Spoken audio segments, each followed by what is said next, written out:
ఓం శ్రీ గురు పరబ్రహ్మణే నమః. ఆధ్యాత్మిక జిజ్ఞాసులందరికీ హృదయపూర్వక నమస్కారాలు. భగవద్గీత మనకు ఒక మంచి సందేశాన్ని అందిస్తుంది.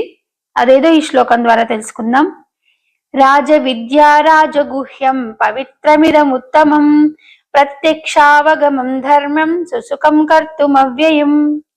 ఈ శ్లోకం యొక్క అంతరార్థం పరమార్థం మనకు శ్రీకృష్ణ భగవానుడు ఈ విధంగా తెలుపుతున్నాడు. రాజ విద్య రాజగుహ్యం పవిత్రమిదముత్తమం.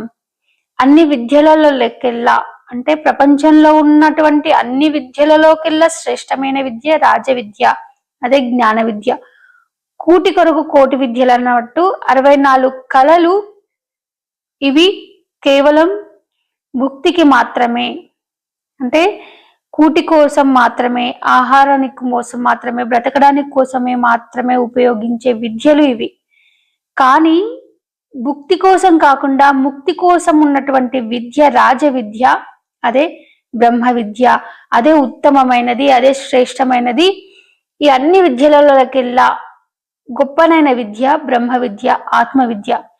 ఎప్పుడైతే మనం బ్రహ్మ విద్యని తెలుసుకుంటామో, బ్రహ్మ విద్య ద్వారా పరమాత్మ తత్వాన్ని ఎప్పుడైతే మనం తెలుసుకొని పరమాత్మని ఎప్పుడైతే అనుభవించినప్పుడు ఆ పరమానందం ఏదైతే ఉందో అది శాశ్వతమైనది అని మనకి ఈ శ్లోకం ద్వారా భగవంతుడు చెప్తున్నాడు. అంటే శ్రీకృష్ణ పరమాత్మ ఈ విధంగా మనకు బోధిస్తున్నాడు అని అర్థం.